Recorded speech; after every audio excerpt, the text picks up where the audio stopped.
ಮುಲ್ಲನ್ಪುರದ ಮಹಾರಾಜ ಯಜುವೇಂದ್ರ ಸಿಂಗ್ ಅಂತಾರಾಷ್ಟ್ರೀಯ ಕ್ರಿಕೆಟ್ ಸ್ಟೇಡಿಯಂನಲ್ಲಿ ನಡೆದ ಪಂದ್ಯದಲ್ಲಿ ರಾಯಲ್ ಚಾಲೆಂಜರ್ಸ್ ಬೆಂಗಳೂರು ತಂಡ ಪಂಜಾಬ್ ತಂಡವನ್ನು ಮಣಿಸಿದೆ.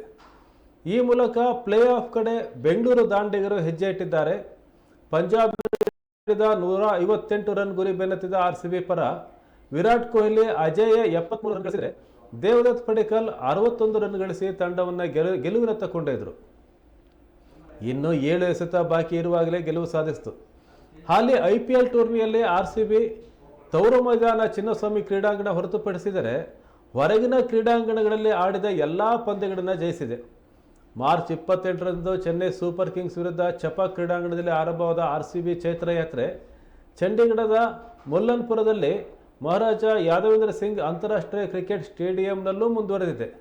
ಆರ್ಸಿಬಿ ಇದಕ್ಕೆ ಮೊದಲು ಕೋಲ್ಕತ್ತಾದಲ್ಲಿ KKR ವಿರುದ್ಧ, ವಾಂಖೆಡೆಯಲ್ಲಿ ಮುಂಬೈ ವಿರುದ್ಧ, ಜೈಪುರದಲ್ಲಿ RR ವಿರುದ್ಧ ಜಯಗಳಿಸಿತ್ತು. ಈ ಮೂಲಕ ಈ ಬಾರಿ ಹೊರಗಿನ ಕ್ರೀಡಾಂಗಣದಲ್ಲಿ ಅಜೇಯವಾಗಿ ಉಳಿದಿದೆ.